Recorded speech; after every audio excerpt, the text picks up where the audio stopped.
Some pretty shocking news coming out from the World Health Organization of a very deadly and painful disease that is also very difficult to get away from, and they're saying it is coming to the United States. Take a look at the headlines. Mosquito-borne disease will be a major threat by 2033, warns the World Health Organization. Dengue fever kills 1 in every 100 patients and kills thousands every year across Asia and South America, but it doesn't mention the United States. However, they're saying it is on the way. Take a look. Fears are rising that it could become an epidemic in the United States due to rising global temperatures. This just coming out in the past week. WHO warns painful mosquito-borne disease will become a major threat this decade. Now, you might be thinking to yourself, how exactly can they know that we're going to be experiencing an epidemic here in the United States, and it's going to be a painful and deadly disease coming from mosquitoes? Well, it turns out they've actually been studying this for quite some time, trying to stop it from happening, and they're saying that they are unsuccessful. Take a look.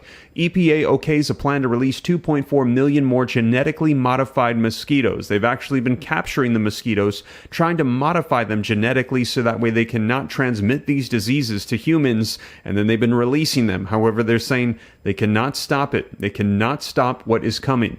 Following Oxitec 2021 release of 144,000 mosquitoes in the Florida Keys, the EPA approved an expanded plan that added sites in California as well. Now, I'm going to be sharing with you the latest articles coming out on this in the past week, as WHO is warning the United States this is going to be coming, and it's going to be very painful, very deadly, and it's going to be very difficult to keep away from this, as it's going to be transmitted by mosquitoes. Now, I know this is not the news that anybody wants to hear, but maybe we can try to prepare ourselves as this potentially spreads. And if you appreciate the updates, keeping you up to speed on this, do me a quick favor, smash the like button, hit the subscribe button to stay up to date. In addition to that, we've got a word from today's video sponsor. But with that being said, you guys, let's go ahead and take a look at these articles so we can get you caught up on the latest. Today's video sponsor is Surfshark VPN. Now, my family and I have been using them for quite some time to keep our online data safe while traveling. Now, a VPN keeps your online identity safe by encrypting all of the information sent between your device and the internet. This keeps your personal data protected from big companies and cyber criminals. Also, a VPN swipes the real location of your device with a new one. This way you can virtually travel to any country around the globe. Surfshark has over 3,200 servers in 100 countries. So if you're traveling, you can change your virtual location back to your home country so that way you don't miss out on any of the home comforts. Access and unblock content libraries and streaming services from other countries, like all of the Netflix libraries. A VPN encrypts your online data and helps to secure your personal information when you use free public Wi-Fi, which is a goldmine for hackers, so you want to make sure that you keep yourself safe. Surfshark's Clean Web features blocks ads, trackers, malware, and phishing attempts, allowing you to surf the web safely. So if you'd like to try it out, I've got a code for you linked down below. You can get their Black Friday deal and get up to 6 months free. And there's a 30-day money-back guarantee, so try it with no risk at all. And again, thank you so much to Surfshark VPN for sponsoring today's video. So as always, link in the description below to this article that just recently came out on this that says mosquito-borne diseases will be a major threat by 2033, warns the World Health Organization.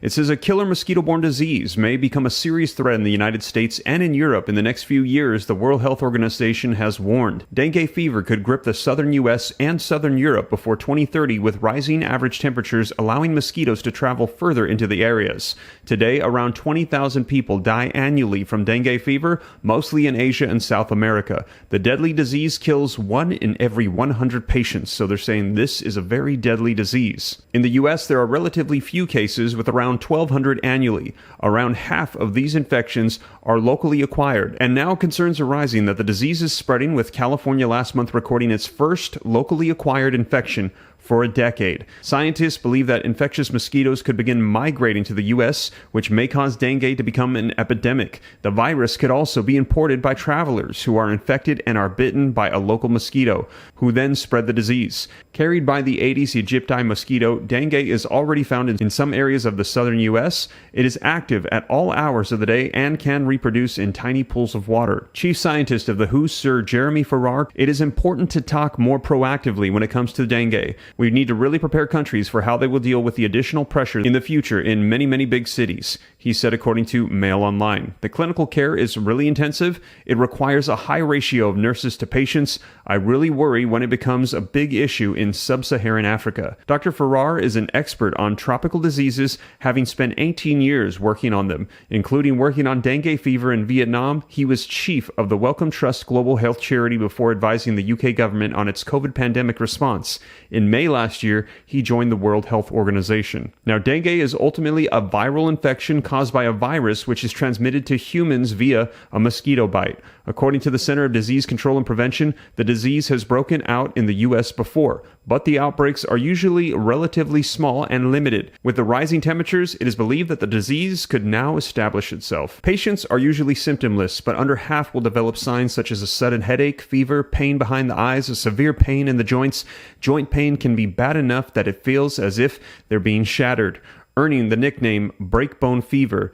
In most severe cases, life-threatening complications can arise such as dengue shock syndrome, which is severe bleeding, or encephalitis, the swelling of the brain. Medication and fluids are used to manage the illness and machines used to monitor it, but this can be labor-intensive for hospitals. The Qgenda vaccine is recommended for children between ages 6 and 16 in areas where the disease is an epidemic, but the U.S. Food and Drug Administration are yet to sign off on its rollout. Now, you might be wondering how exactly do they know that this is going to be coming, and as I mentioned, they've actually been studying this for the past couple years.